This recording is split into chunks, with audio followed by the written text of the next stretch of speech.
recently, something that clients have been asking for is a vertical timeline on the website.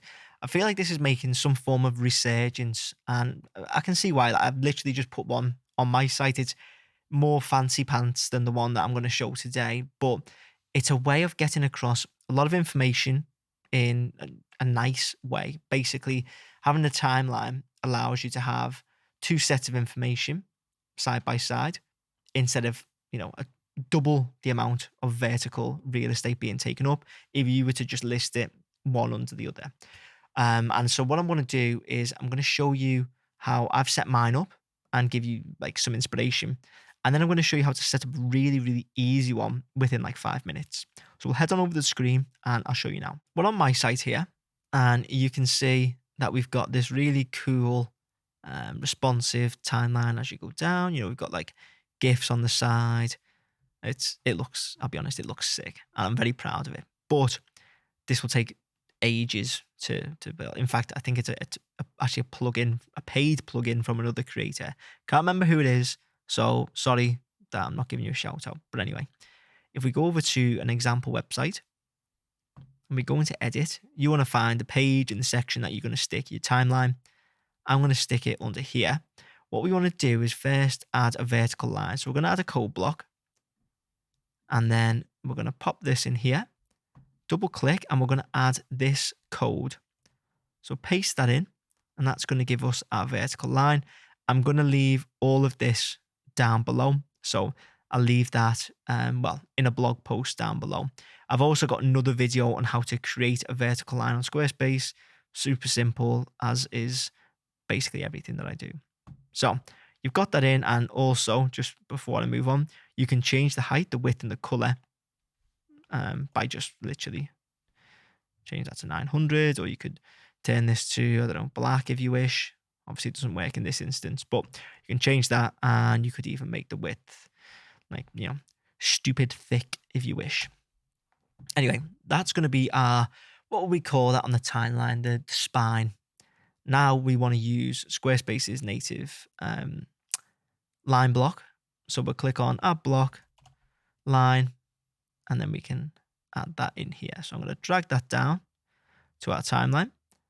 And if we want to get it to connect perfect, we need to bring in the gap like so. So you've got your first timeline item. Let's move that to here. Let's move this down.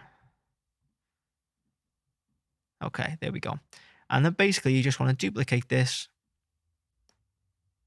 as many times as you need. And by the way, I'm clicking Command C and then Command V. I assume on Windows, it's like Shift C. Basically, I'm copying and pasting. It's not difficult.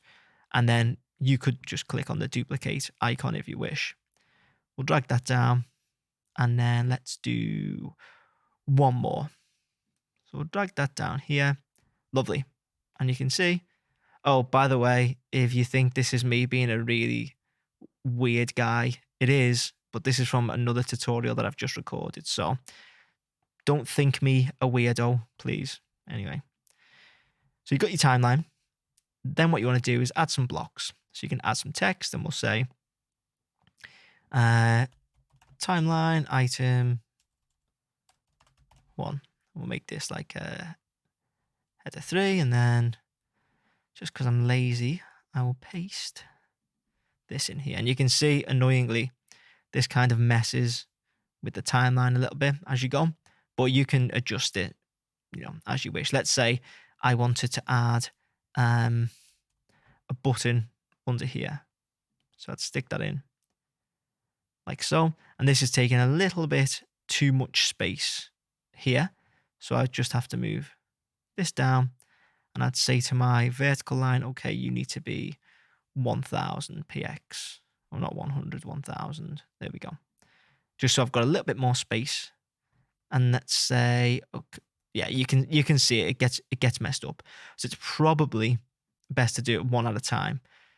I'm very sorry for messing you about. But basically, you can just resize them like so. Stick it back there. And let's say we want to line that up with the title. We can bring that in a little bit more. I think, let's say, yeah, there we go. That looks cool. So we'll drag our next one up and we'll sit that. Let's sit that here.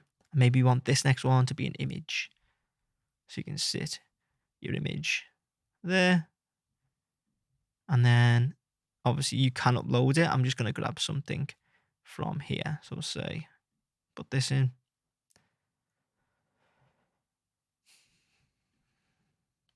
Click on add image. And then we'll make that fill. And then basically you can do this all the way down. So drag in the next one. And if you need to add some more, you just duplicate, add some more, and however long you want the timeline to be. So you can see it's really come together here. Then, I mean, this is going to be a monstrosity on mobile. So we'll need to fix this. And this is where Fluid Engine gets a little bit annoying. But anyway, I'm going to do my best to resize it. I would probably resize one section at a time, just as you go, to save yourself all of the work at the end. So let's resize this down.